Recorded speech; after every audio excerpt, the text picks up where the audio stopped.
Y esto surgió porque hay personas que todavía tenemos inquietud y no nos gusta lo que estamos viendo.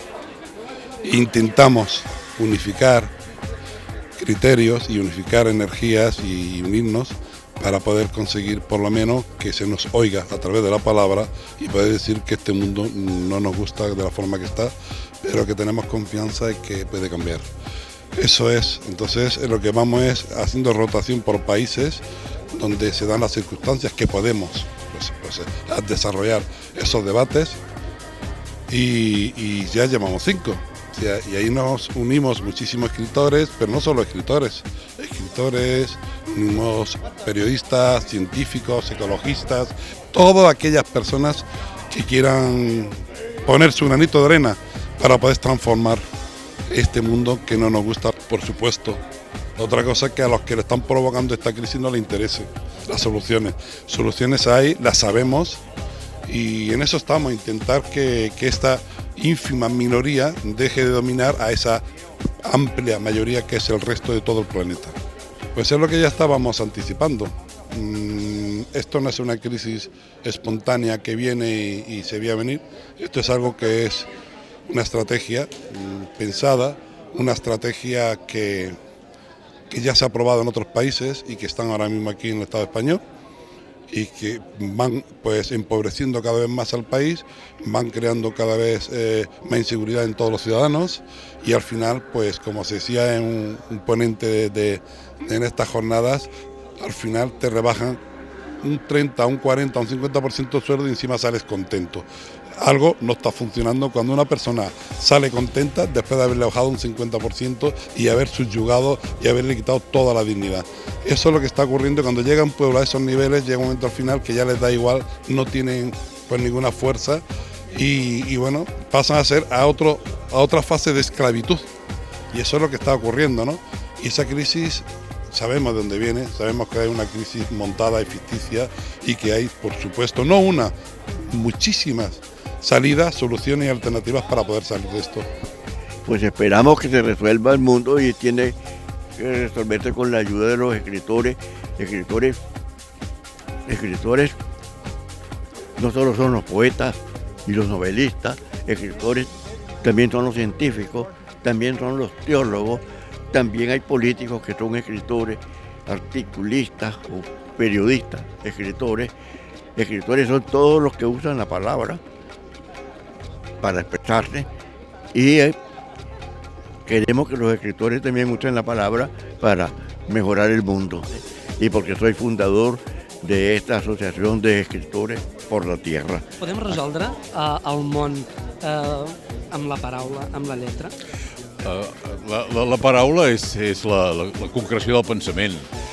No es pot pensar si no és a partir de les paraules. Per això són tan importants les llengües, no? En realitat la humanitat sempre ha construït totes les seves formes de relació per bé i per mal, per fer la pau i per fer la guerra, per fer el progrés i per mantenir el retrocés a través de la paraula.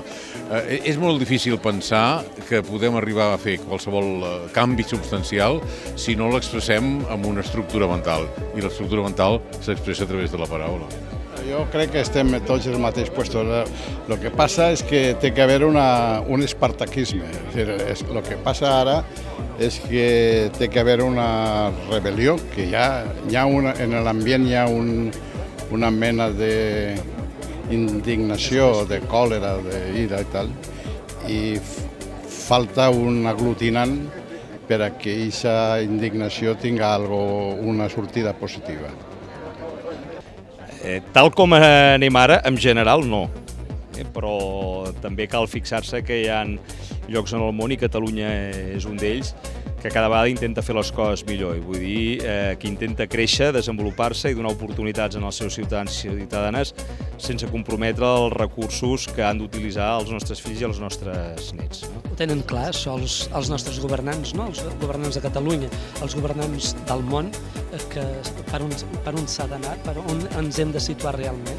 No, això no està clar arreu a tot el món, i ara d'aquí poques setmanes es reuniran molts alts representants de països del món a Rio de Janeiro, a la Cimera de la Terra, nosaltres hi serem, i allà intentaran traçar un full de ruta pel futur del planeta. I l'acord és extremadament difícil. El que hem d'intentar és que el nostre petit món, que en aquest cas és Europa, continuï sent pioner i vagi liderant aquesta transició cap a un model energètic molt més net, cap a la protecció de l'entorn i tot això fer-ho compatible amb el desenvolupament de les nostres societats, amb la creació d'ocupació i amb la creació de riquesa, que al final és la base del nostre benestar i de la cohesió social. En primer lloc, representa un honor, un autèntic honor tenir gent de la categoria del Manel Vicent o d'Ernesto Cardenal, entre d'altres, escriptors, periodistes, gent del món de la ciència de primer nivell, doncs tenir-los a Tarragona és un honor.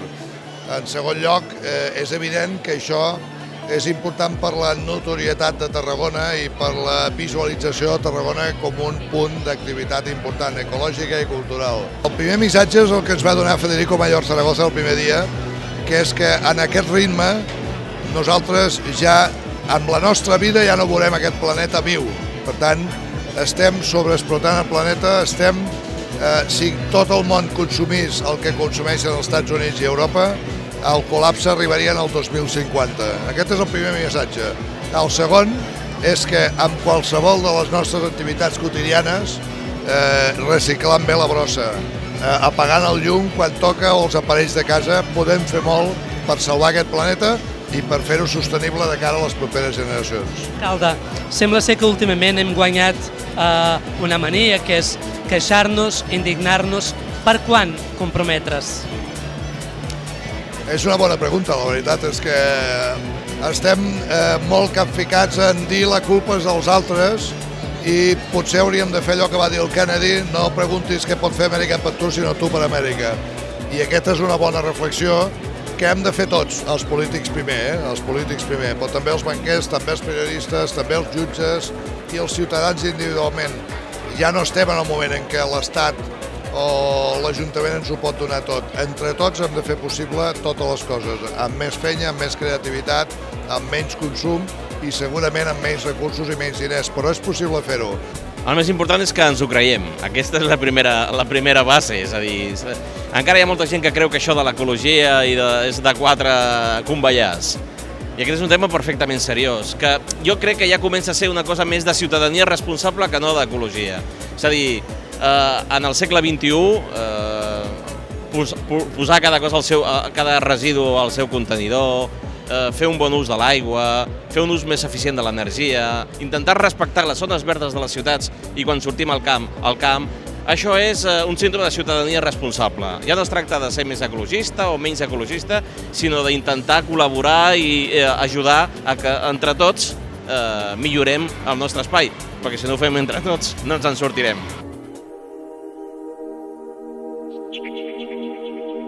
El Premi Ones Mediterrània ha assolit la majoria d'edat. Avui 14 persones seran distingides per la seva tasca, per la seva labor en la defensa, conservació i coneixement del medi ambient i també de la cultura solidària. Aquestes 14 persones, aquests 14 premiats han aconseguit distingir-se. Per què? Perquè defensen la Mare Terra.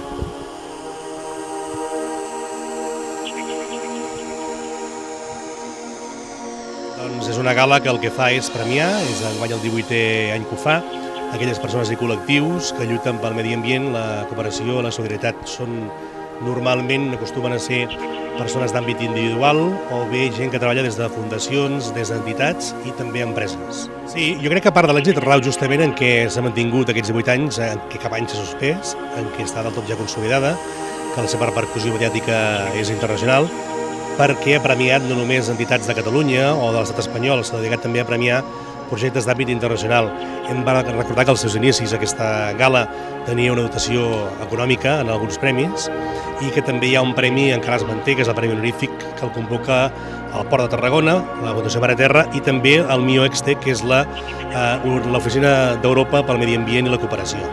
I això, òbviament, dona encara més caché amb aquests guardons. Enguany, per exemple, hi havia 10 projectes, uns quants d'Itàlia, d'Israel, de Jordània, del Japó, d'Austràlia, i guanya el de Jordània, no? Però és a dir que té una repercussió a nivell mundial.